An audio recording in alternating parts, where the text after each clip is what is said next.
Eric Brion, je vous présente Eric Brion, qui Bonjour. est blogueur, qui rédige Dark Planner tous les jours. Comment on peut présenter Dick Wolf et tous les enfants qu'il a créés à travers Police District? C'est le parrain du polar en télévision, avec une écriture très particulière qui segmente à la fois l'enquête policière et une dimension tribunal. Et là, la première question que j'ai envie de lui poser, quel est le futur de Law and Order? Police District en français? Which is Police District in French. Mais écoutez, j'espère qu'on va rentrer dans la saison 18 et que ça annonce encore 18 ans d'avenir. La série passe par son processus de renouvellement de la distribution cette année. Fred Thompson est parti parce que il va démarrer sa campagne aux élections présidentielles. Ensuite, il va y avoir un nouveau chargé de tribunal, etc. Et maintenant, nous voyons les différents partenaires qui changent également. Et rien de révolutionnaire, juste simplement le processus d'évolution naturelle.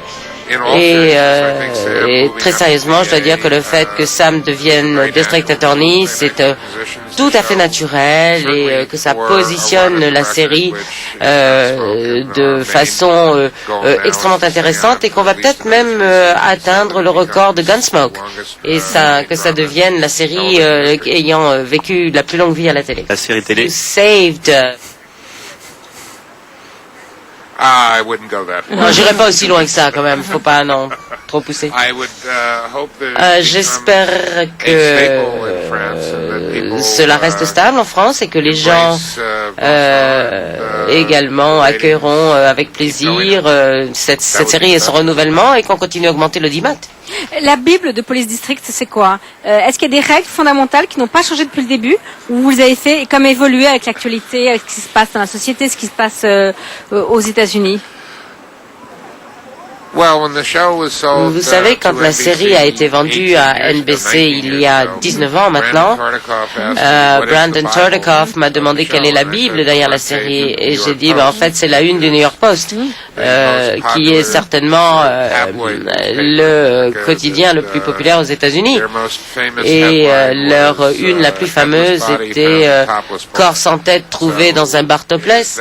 Et en fait, c'est tous les jours, il y a un nouveau crime qui est perpétué. Je pense pas que les gens vont arrêter de se tuer les uns les autres de façon bizarre et intéressante.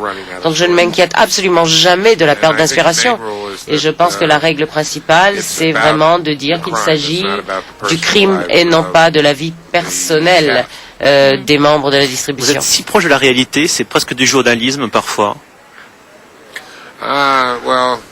Vous savez, aux États-Unis et surtout, excusez-moi d'utiliser des métaphores à la française, mais la façon dont je l'ai décrit depuis longtemps, c'est que c'est un cinéma trompe-l'œil, c'est un cinéma vérité trompe-l'œil. C'est pas vraiment ça, mais ça y ressemble et c'est très très délibéré de notre part. Même la couleur, je ne sais pas si vous avez noté, il n'y a presque aucune couleur dans cette série. Elles sont toutes très saturées. Et il y a une température de salle aussi qui donne cet aspect cool et maintenant il reste pas grand chose qui ne soit pas vraiment tout prévu. Un grand nombre de personnes ont fait partie de la distribution depuis le début. Et il y a une sorte de dévouement qui s'instaure pour que la série soit aussi bonne, si ce n'est meilleure qu'elle l'est depuis qu'elle a été créée et depuis qu'on l'a vue pour la première fois. Nous avons travaillé avec certains membres de la distribution pendant 20 ans. Il y en a en particulier qui a fait partie de la série pendant les 11 et 12 premières saisons, pardon. Et il avait arrêté pendant 5 ans et puis maintenant il est revenu sur ce qu'on appelle le bateau amiral aux États-Unis. C'est en fait la qualité est toujours aussi bonne et c'est la chose la plus importante pour la réussite. Vos concurrents, les experts par exemple. The experts? Oui, par The exemple. Experts. It's a CSI. French name. It's NCSI, I guess. Oh, CSI. I've known Jerry Bruckheimer. Moi, je connais Jerry Bruckheimer depuis 35 ans. Il est bien. Et les séries ne sont pas du tout semblables à mon avis. Police District, par exemple, pour moi, c'est une marque comme la Mercedes. Et les experts, c'est une franchise. C'est pas du tout péjoratif ce que je dis. C'est, je sais pas si vous connaissez le restaurant de Palm, qui est certainement le meilleur restaurant de beefsteak au monde, à New York, à San Francisco, à Washington. Et si vous voulez manger un bon steak, vous allez là-bas. Mais c'est vraiment les trois experts sont pareil dans les mêmes villes, dans les villes différentes, alors que chez nous, c'est Vous avez envie différent. de créer une nouvelle série, une nouvelle franchise? J'adorerais. Si seulement c'était aussi facile que ça.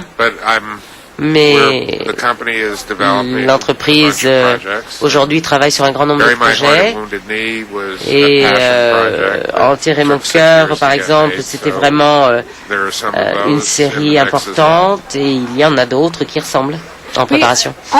En vous écoutant, je me demande si un de vos rêves, justement, c'est pas de faire des séries ou de la télévision qui soient engagées, qui ont une influence politique.